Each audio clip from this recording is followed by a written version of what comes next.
roll for Creami. First up, rolling for base. 2, cow's milk. I personally love cow's milk, so we're starting off strong. Rolling for flavor.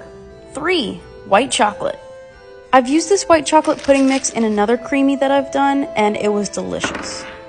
Rolling for fruit. 8, pineapple. White chocolate and pineapple doesn't sound bad to me. We've got a little bit of a Dole Whip vibe going on so far. Rolling for wild magic, we've got 2, which is jelly. I'm using these raspberry preserves that I got from Aldi. Give it a good mix and into the freezer for 24 hours. And we're back. There was no lump on the top of this one when it froze. I don't know why it happens sometimes and sometimes not. We're spinning this on light ice cream. I had to do it a couple of times, but it turned out really creamy. Cow's milk for the win. Taste test. No. That's stupid good. That's like a 9.8 out of 10.